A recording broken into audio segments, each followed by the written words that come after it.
Shalom Hovering, James Trim here. Today I want to share with you a really interesting variant reading in the Talmud in Tractate Baba Batra. So, as I have told you many times before, at least on one occasion in a previous video, I'm pretty sure I covered this, that there are times when the Talmud um, well, let me start with this.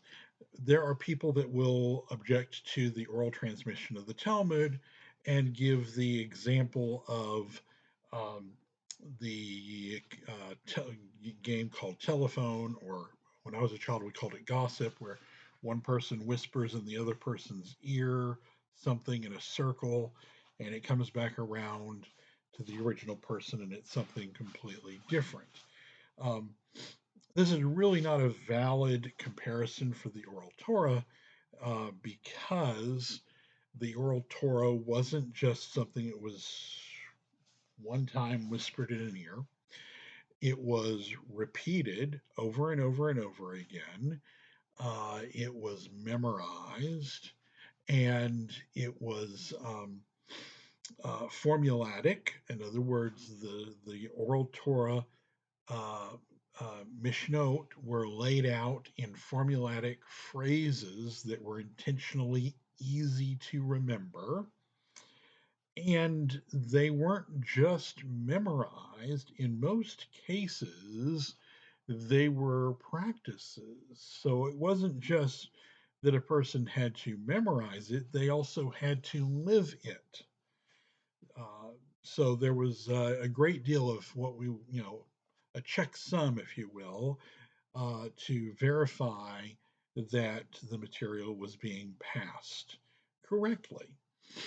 Also, there were also sages would write these things down for their own use and so-called secretly, and so if they were afraid that they might have a hard time remembering a certain Bereta or something. Okay, so what I want to discuss with you today is a Bereta that is found, or Brisa, if you want to use the Ashkenazi, that was found, or that is found in the Talmud in Baba Batra 60b.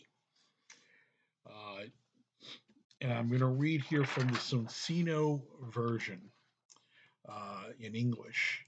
It has been taught, Rabbi Ishmael ben Elisha said, um, since the day of the destruction of the temple, we should by rights bind ourselves not to eat meat nor drink wine, only we do not lay a hardship on the community unless the majority can endure it. And so it continues, but let's pause. So it's saying in mourning for the destruction of the temple, that we shouldn't, by all rights, we shouldn't eat meat or drink wine. Enjoy life. Do enjoyable things. These things, but that's too much. The majority of people couldn't endure such a thing, and so we don't lay out an obligation for the community at large that is something that the majority of them couldn't endure handling, couldn't manage to accomplish. And so uh, we don't, that's why we're not doing it. And it goes on, it says, and from the day that a government has come into power, which issues cruel decrees against us and forbids us to the observance of the Torah and the precepts, and does not allow us to enter into the week of the sun. Okay. Um, and Rashi says this phrase, week of the sun, refers to circumcision, although that doesn't really quite make sense because circumcision is not done after a week, it's done after 8 days. Um, but there's a parenthetical statement here. It says in the Sonsino version, according to another version, the salvation of the sun. Um, We ought to, by rights, to bind ourselves not to marry and beget children, and the seed of Abraham our father should come to an end in itself. However, let Israel go their way. It is better that they should err in ignorance than presumptuously. Okay, so let's talk about uh, this phrase "week of the sun," and the Socino says the alternate version. So there's what the Socino, what the Talmud is telling us here is that there was an alternate version of this Beresa that in some circles of transmission or whatnot, it reads differently or was recited differently. Um, and if you like many of our studies, this study also has handouts.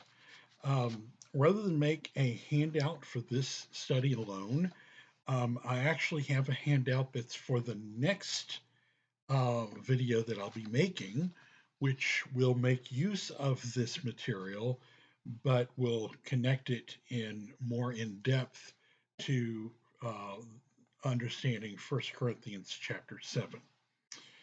So if you there's a link to that handout you'll find a link to that handout in the video description. And so if you pull up that handout on the third page has says remain unmarried with a question mark at the top. And we're not looking at the first quote is a quote from the book of Jasher, chapter 5, verse 12. We're not looking at that. Our Brisa from the Babylonian Talmud, Batra 60b, from the Socino version is here quoted for you to see. But then underneath that, I have to the week of the sun, and then underneath that, to the salvation of the sun, and the actual Aramaic next to them.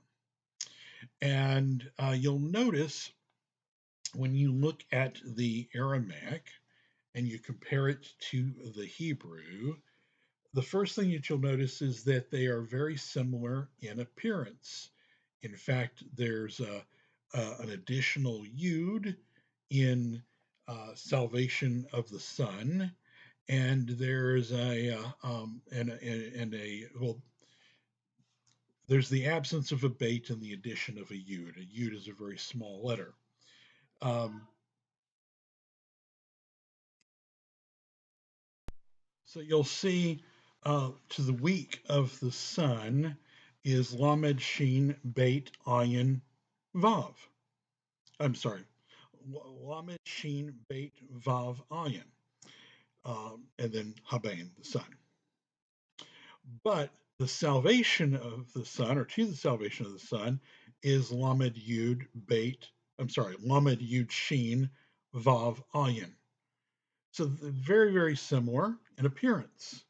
Um, so it appears that there was a written version of this brisa at some point, and that two versions of it, uh, more or less a scribal error, have come down to us. And because of the similar appearance, it appears that this was probably a written scribal error. And the very interesting thing is that this phrase, the salvation of the Son, Yeshua Habain, in uh, the alternate reading, the Socino translation has salvation of the Son. Now, I've seen different translations of the Talmud that have tried to render this in different ways. And the reason is that they run into a little bit of a difficulty because the word Yeshua here, where it says Le Yeshua Habain, the word Yeshua here is in the form which would be used not for the word salvation, but actually for a person's name. The ayin ending is only used when Yeshua is a person's name. That's very interesting because that means then that it really doesn't read salvation of the Son, but uh, to Yeshua the Son. Now, if we reread this brisa with the correct translation, Yeshua the Son, and we, especially if we just insert that alternate reading, it's very interesting. It says, "It has been taught," Rabbi Ishmael ben Elisha said, "since the day of the destruction of the temple, we should by rights bind ourselves not to eat or drink wine, only we do not lay hardship on the community unless the majority can endure it. And from the day that a government has come into power which issues cruel decrees against us and forbids to us the observance of the Torah and the commandments, precepts, but actually commandments is better translation, the observance of the Torah and the commandments, uh, and does not allow us to enter uh, into Yeshua the Son,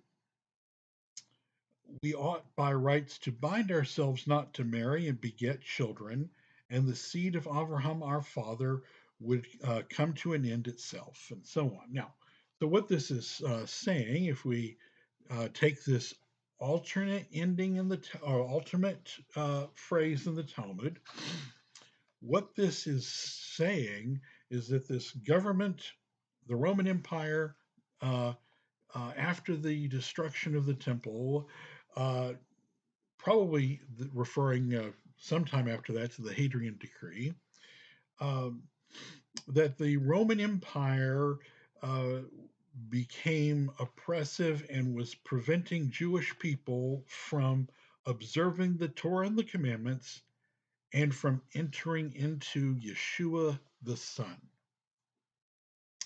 Uh, so, what this really looks like is that there was a Nazarene uh, brisa. This Nazarene brisa, as it's repeated, comes down to us, has had the phrase Yeshua the Son replaced with week of the Son, which didn't quite really make sense. But it's been interpreted to refer somehow to the circumcision of a son, despite the fact that the circumcision, like I said, is on the eighth day. But even the Talmud still preserves the fact that there was this other version of the Brisa that says Yeshua the Son. So this is very, very, very interesting, especially since as the text continues, it's basically says since that we're living under this oppressive government, we ought to maybe by rights also, if one could handle it, because that's the context here, is that we also should bind ourselves not to marry and beget children. Um, but if we did that, the seed of Abraham would end itself. It says, so that's maybe not such a good idea, or maybe, but for those that could handle it, maybe. And that's a very, very interesting thing because what this is then saying is because the times are so oppressive that we should um, uh, remain unmarried, perhaps, and not beget children. And in this oppressive time, according to this Brisa, which is very interesting because that takes us to what Paul talks about in First Corinthians chapter 7, which I'm going to be discussing in another video very soon, maybe even later today, so that we can understand. We're going to understand First Corinthians chapter 7, what Paul is really saying in that chapter in context of what the Talmud says about some things. So we'll share with you soon. I want to remind everybody to please donate to support this work, these videos. There's a link where you can donate in the video description, and you can also donate simply by donating to PayPal to donations at wnae.org. Or, like I said, you can click on the link in the video description. Donations were very low in December, and unfortunately, because of that, our rent, which was due on the 1st, is not paid and we don't have it. We're on the 4th. So please consider donating to support this work if you are able to. All right, until next time, shalom, everybody. And